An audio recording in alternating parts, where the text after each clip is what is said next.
कौन बैठाएगा? क्या बात करते हैं? यह हम रखो भैया।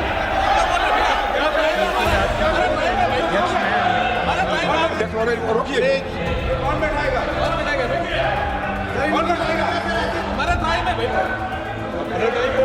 हमारे साथी थे, हमारे साथी। अध्यक्ष महोदय, अध्यक्ष महोदय, वंदे मातरम, प्लीज प्लीज। कि भारत की आत्मा उसकी आध्यात्मिक आस्था है। यह आध्यात्मिक आस्था रिलीजन या मजहब से नहीं जुड़ी हुई है, बल्कि राष्ट्र भक्ति से जुड़ी हुई है, और यह बांटने वाली नहीं है, यह समावेशी है। अध्यक्ष महोदय, दूसरा मैसेज इसका यह है कि बंकिम चंद्र चटर्जी ने जब भारत माता की मातृभूमि के रूप में कल्पना की, तब वह कोई पॉलिटिकल कंसेप्ट नहीं था, कोई रिलीजियस कंसेप्ट नहीं था, यह कम्युनल कंसेप्ट नहीं था। इसे राजनीतिक या सांप्रदायिक रंग तो कुछ कट्टरपंथियों ने दिया है। उन्होंने इसके गाने पर आपत्तियां उठाई, और इन आपत्तियों के पीछे अंग्रेजी हुकूमत की डिवाइड एंड रूल की पॉलिसी थी। इसे दुर्भाग्य से उस समय की कांग्रेस की तुष्टीकरण की राजनीति का भी भरपूर समर्थन मिला है। अध्यक्ष महोदय, आज हमें इस गलती को पूरी तरह से सुधारना होगा, और मां भारती से जुड़े हुए हर प्रतीक के प्रति जो राजनीतिक पूर्वाग्रह है, उनसे देश और समाज को, अध्यक्ष महोदय, हमें मुक्ति दिलानी ही होगी। अध्यक्ष महोदय, प्रारंभ में वंदे मातरम की रचना स्वतंत्र रूप से की गई थी, और बाद में इसे बंकिम चंद्र चट्टोपाध्याय ने आनंद मठ उपन्यास में शामिल किया था। कुछ लोगों को आनंद मठ भी सांप्रदायिक लगा, इस कारण वंदे मातरम को भी निशाना बनाया गया। मेरी समझ में आनंद मठ और वंदे मातरम के प्रति यह सोच कदापि उचित नहीं ठहराई जा सकती है। अगर हम उस कालखंड में जाएं जिसे आनंद मठ चित्रित करता है, तो यह स्पष्ट हो जाता है कि आनंद मठ की विषय वस्तु किसी भी मजहब या संप्रदाय के खिलाफ कदापि नहीं थी। उस समय बंगाल में, अध्यक्ष महोदय, भयंकर अकाल था, लोगों को अकाल का सामना करना पड़ रहा था, लोग भूखमरी के कगार पर थे। अंग्रेजों के दबाव में बंगाल का नवाब लोगों से भारी उस समय लगान की वसूली कर रहा था। आनंद मठ इस अन्याय के खिलाफ लिखा गया था। इस बात से यह साफ हो जाता है कि वंदे मातरम और आनंद मठ कभी भी इस्लाम विरोधी नहीं था। यह तो उस दौर के बंगाल के नवाब और ब्रिटिश साम्राज्यवाद के गठजोड़ के खिलाफ आम जनता की यह पुकार थी। अध्यक्ष महोदय, आनंद मठ उपन्यास में जब उसका एक पात्र भवानंद वंदे मातरम गाता है, तो दूसरे पात्र महेंद्र पूछते हैं, माता कौन है? भवानंद उसे जवाब देते हैं, हम और किसी मां को नहीं मानते। जननी जन्मभूमिश्च स्वर्गादपि गरीयसी। हम जानते हैं जन्मभूमि ही जननी है, हमारी मां नहीं, पिता नहीं, बंधु नहीं, स्त्री नहीं, पुत्र नहीं, घर नहीं, मकान नहीं, हमारे लिए सिर्फ वही सुजला और सुफला है। अध्यक्ष महोदय, क्या ऐसी भावना का चित्रण करने वाला कवि और लेखक, क्या वह कम्युनल हो सकता था? अब समय आ गया है कि वंदे मातरम और उसके इतिहास का अनबायास्ड इवैल्यूएशन किया जाए। अध्यक्ष महोदय, आ गया है समय वह। अध्यक्ष महोदय, वंदे मातरम के 2 पद तो सभी ने सुने हैं, लेकिन बाकी के बारे में लोगों को ज्यादा पता नहीं है। ओरिजिनल वर्जन में से अधिकांश अर्थों को भुला दिया गया है। उन पदों में भारत की विशेषताओं को दर्शाया गया है। अब उन पदों के महत्व और अर्थ को पूरी तरह से समझने का अवसर आ गया है। अध्यक्ष महोदय, और यही अवसर है। पहला पद जिसे हटाया गया, उसमें बंकिम बाबू भारत माता के संदर्भ में कहते हैं, तुम ही विद्या हो, तुम ही धर्म हो, तुम ही हृदय हो, तुम ही मर्म हो, तुम ही मेरे शरीर की प्राण शक्ति हो। वंदे मातरम से इन कुछ पंक्तियों से निकालने का समर्थन करने वालों से मैं ये पूछना चाहता हूं, जिन्होंने भी निकाला, किस संदर्भ में, किस अर्थ में, किस भावना में, किस तरह और किस दृष्टि से उनको वंदे मातरम की यह सारी पंक्तियां सांप्रदायिक और राजनीतिक लगी। मैं बताता हूं उन्हें ये पंक्तियां सांप्रदायिक और राजनीतिक क्यों लगी। इसका कारण है क्योंकि वे वंदे मातरम को जिन्ना के चश्मे से देख रहे थे। इस कारण उन्हें सांप्रदायिक। अध्यक्ष महोदय, वंदे मातरम की यह पंक्ति भारत की आत्मा का परिचय है। फिर से दोहराना चाहता हूं, वंदे मातरम की यह पंक्ति भारत की आत्मा का परिचय है। यह पंक्ति हमें बताती है कि हमारा भारत एक ऐसी सभ्यता है जिसने आध्यात्मिकता को कभी दीवार नहीं बनने दिया। हमारा अध्यात्म वह सूत्र है जो तोड़ने का काम नहीं करता है, हमारा अध्यात्म जोड़ने का काम करता है।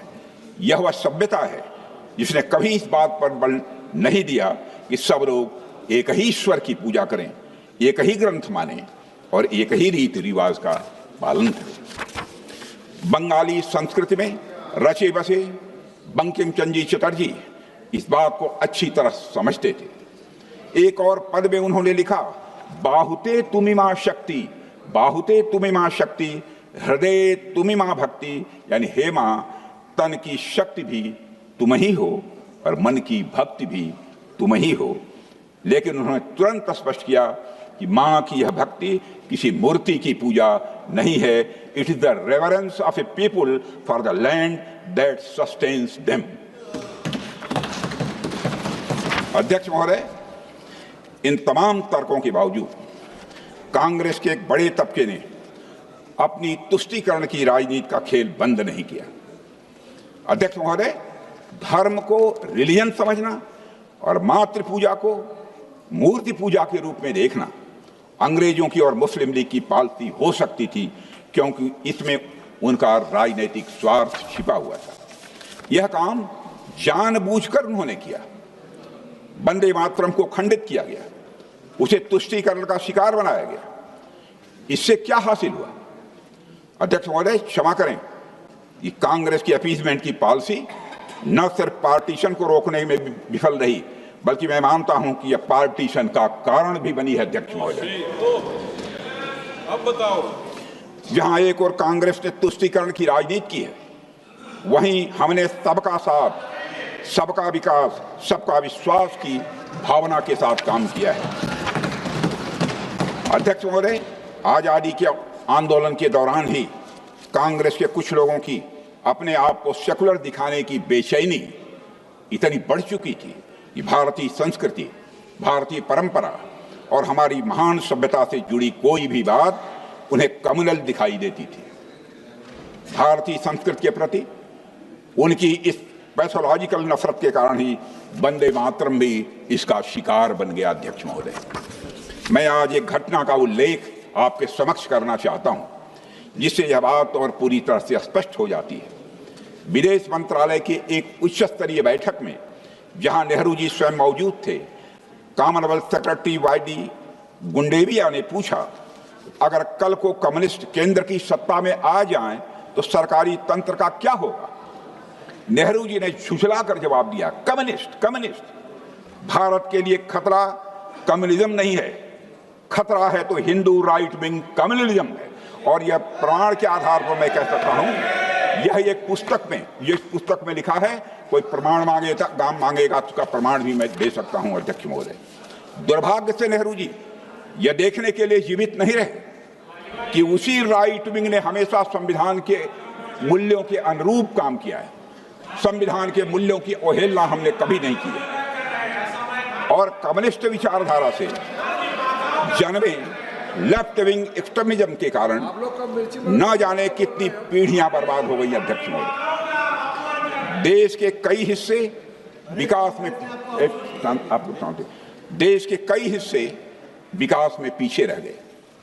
पहले की सरकारें नक्सलवाद या वामपंथी उग्रवाद की इस समस्या का समाधान नहीं ढूंढ पाई। इस समस्या का समाधान अगर किसी ने ढूंढा तो वह है हमारे प्रधानमंत्री श्री नरेंद्र मोदी।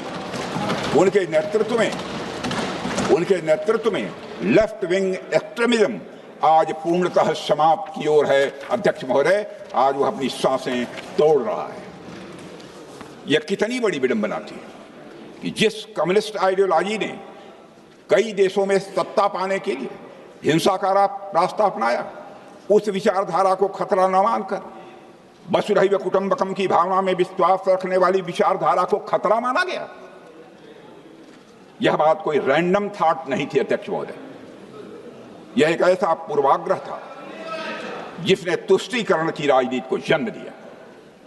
इसी तुष्टीकरण की राजनीति के कारण कुछ पड़ोसी देशों से आए अल्पसंख्यक समुदाय के शरणार्थियों को दशकों तक अपने अधिकारों से वंचित रखा गया, और इसी तुष्टीकरण की राजनीति के कारण मुस्लिम महिलाओं से समान अधिकार छीने गए, और इसी तुष्टीकरण की राजनीति के कारण भारत का विभाजन हुआ, और इसी तुष्टीकरण की राजनीति के कारण आज पश्चिम बंगाल से बहुत से परिवारों को पलायन करना पड़ रहा है।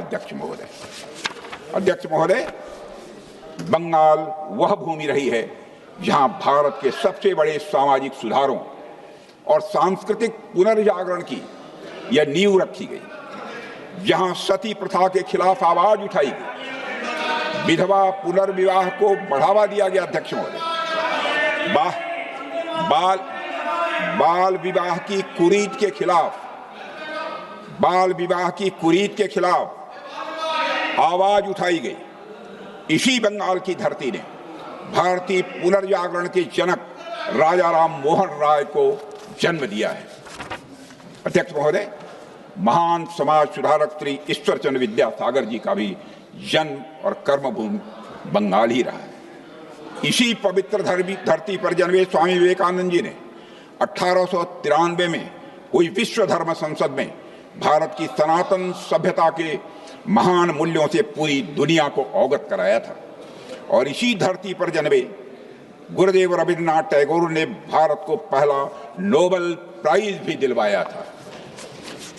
अध्यक्ष महोदय, बंगाल वह पवित्र भूमि है जहां चैतन्य महाप्रभु, स्वामी परमानंद, संत रामकृष्ण परमहंस और स्वामी विवेकानंद जैसे संतों ने जन्म लिया है।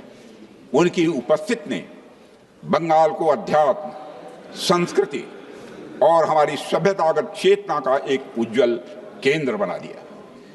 दुख की बात है कि कभी महान विचारों और क्रांतिकारी परिवर्तनों की जननी रही यह बंगाल की भूमि बाद के समय में तुष्टीकरण की राजनीति का केंद्र बना दी गई। अध्यक्ष महोदय, और यह सचमुच विडंबना है कि वही भूमि जहां से राष्ट्रीय एकता का बिगुल बजा था, वहीं से देश की एकता और अखंडता को चुनौती देने वाला नक्सलवादी उग्रवाद भी उसी धरती से पैदा हुआ है। और अध्यक्ष महोदय, यह भी विडंबना है कि जहां से महिलाओं के समान अधिकार के लिए सामाजिक आंदोलन शुरू हुआ था, वही भूमि आज महिलाओं के लिए असुरक्षित हो गई है। और यह विडंबना है कि जहां से भारत के पहले आईसीएस अधिकारी स्वतंत्रनाथ जी टैगोर आए, उसी धरती पर आज युवा बढ़ती बेरोजगारी के कारण हताश हो रहे हैं। अध्यक्ष महोदय, यह विडंबना है कि वही भूमि जहां के सपूत स्वामी विवेकानंद जी ने भगवा वस्त्र पहनकर पूरी दुनिया को भारतीय सभ्यता की महानता से परिचित कराया था, आज उसी भूमि पर भगवा रंग का मजाक उड़ाया जाता है, उससे घृणा की जाती है। और अध्यक्ष महोदय, बंगाल का यह पतन हुआ है दशकों तक सत्ता में रही वामपंथ की सरकारों के कारण और उनके द्वारा की गई हिंसा के कारण हुआ है। तृणमूल कांग्रेस के कुशासन के कारण, उसकी विभाजनकारी राजनीति के कारण, अध्यक्ष महोदय, उसकी तुष्टीकरण की रीत के कारण और घुसपैठियों को शरण देने के कारण, अध्यक्ष महोदय, ऐसा और अध्यक्ष महोदय, बंकिम चंद्र चटर्जी ने कहा था बंगाल हिंदू और मुसलमान, बंकिम चंद्र चटर्जी ने कहा था कि बंगाल हिंदू और मुसलमान दोनों का है। बंगाल की भलाई के लिए जरूरी है कि हिंदू और मुसलमानों में एकता हो। जिस व्यक्ति के ऐसे विचार हों, क्या वे कभी सांप्रदायिक गीत लिख सकते थे? अध्यक्ष महोदय, कुछ लोगों के द्वारा वंदे मातरम में उपयोग किए गए मेटाफर्स, रूपक जिन्हें कहते हैं, को मिस इंटरप्रिटेट किया गया। हो सकता है यह काम कई बार ना समझी में किया गया हो, पर मेरी समझ से कई बार अध्यक्ष महोदय, यह जानबूझकर किया गया है। यह बात नहीं है कि हमारे मुस्लिम भाइयों ने बंकिम चंद्र चटर्जी के मेटाफर्स को सही अर्थ में नहीं समझा था। मौलाना रजाउल करीम ने कहा कि वंदे मातरम जैसे निर्दोष और सर्वांग सुंदर गीत को भी सांप्रदायिक कहते हैं, पर जिनके पास उदार दृष्टि है उन्हें वंदे मातरम गीत को समग्र दृष्टि से देखना चाहिए। वे देखेंगे कि उसमें बुत परस्ती का कहीं पर, अध्यक्ष महोदय, कोई दोष नहीं है। इसलिए अध्यक्ष महोदय जी, यह मैं कहना चाहूंगा, और अध्यक्ष महोदय, हमें देखना है कि इस्लाम किसको बुत परस्ती कहता है और उसकी हदें कहां पर हैं।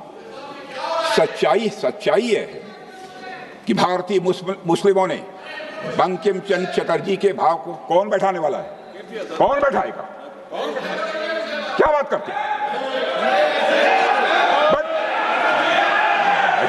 यह हम मत हो गई। अध्यक्ष महोदय रोकिए। कौन बैठाएगा? हमारे भाई में भाई, हमारे साथी थे, हमारे साथी। अध्यक्ष महोदय, अध्यक्ष महोदय, Vande Mataram, please please please.